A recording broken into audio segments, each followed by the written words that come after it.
Candidate Kyagulanyi, you've heard, I want to ask you a quick question, yes or no? Then I'll ask you my next question. You've had retired General Muntu say he works in teams. If you were inaugurated on the day, would you be happy to work with anyone on that podium? Yes. Okay. My question is, given that 14 to 17 Ugandans still pay bribes, over 88% see corruption as a concern, tell me, what do you see yourself doing to change our corruption perception index where we sit at 35? I mean, it's terrible. Please ask the question again.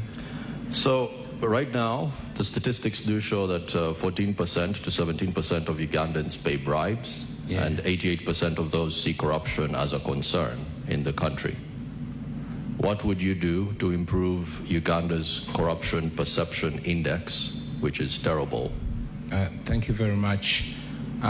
You see, before we find a solution, it's very important for us to analyze the problem. I think it all begins and ends with leadership, and Mildred mentioned it a few moments ago, that the fish rots right from the head. It all goes back to governance. It all goes back to the political will to fight freedom. As we stand right now, the Inspector General of Government, the IGG, Mulyagonja, mentioned some time ago that the big fish in corruption are always pursued and they hide behind the president. We are in a country where the head of state is the chief priest of corruption.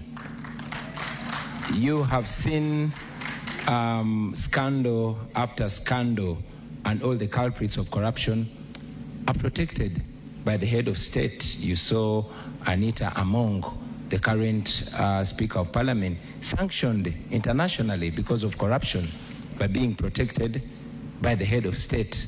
Just a few days ago, a person that the court actually said had a case to answer on corruption, a minister called Lugorobi, he was cleared.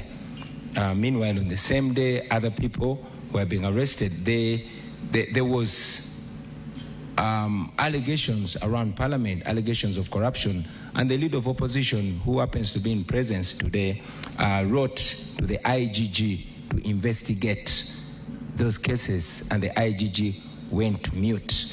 You have seen scandal after scandal in Parliament, 40 million bribe, 50 million bribe, 100 million bribe, all in exchange for the passing of classified money to be used by General Museveni, etc., etc.